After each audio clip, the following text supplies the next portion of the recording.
अगं ऐकलास का? अरे माझा टिफिन दे. आता रुमाल. अच्छा घड्याळ राहिला बघ, घड्याळ दे.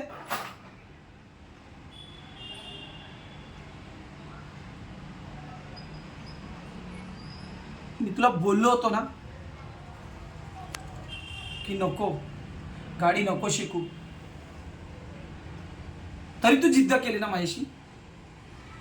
तुझ्या वाढदिवसाच्या दिवशी मी तुला गाडी शिकवली. आज तू नाही राहिलीस या जगात. का गेलीस? गाडी घेऊन तू जर नसती गेली, त्या ॲक्सिडेंट नसतं झालं तर आज तू माझ्या सोबत असती. मला तुझी आठवण खूप येते. तुझ्या पश्चात मी 3 मुलांना कसा सांभाळ करीन तुने कधी विचार नाही केला ना. नेहमी बोलायचीस, अरे तुम्ही कराल, अहो तुम्ही कराल, अहो तुम्ही कराल. काय करू ग आता? कसं करू? तुझ्या पश्चात मी मुलांना वाढवतोय, पण क्षणात तुझी आठवण येते ग. आज मुलं मोठी झाली, लग्नाच्या वयाला आली आहेत.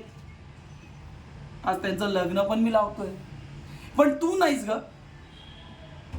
खंत राहिली तुझी.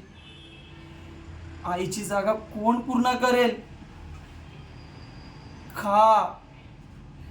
आज त्यांचं लग्न पण झाल्यानंतर माझं काय? कोणाचं तोंड बघू? कोणासाठी जगू? तुझ्याशिवाय कोण आहे माझं? गेलीस ना. बघ वय बघ माझं काय झालंय आज. जर तू सोबत असती तर आज आपण कुठे असतो.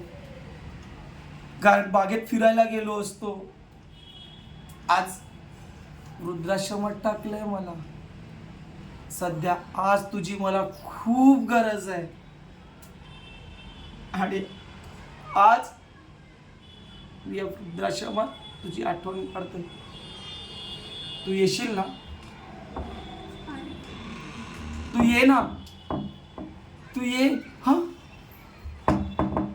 शिव, तू आलीस? का गेली ग मला सोडून? का? तुझी खूप आठवण येत होती मला. ये ना, बैस इकडे. अगं बघ, तुझी मुलं मोठी झाली, पण मी थकलो ग. मलाही तुझ्यासोबत जायचंय. मला चल ना तुझ्या दुनियेत घेऊन. चल ना.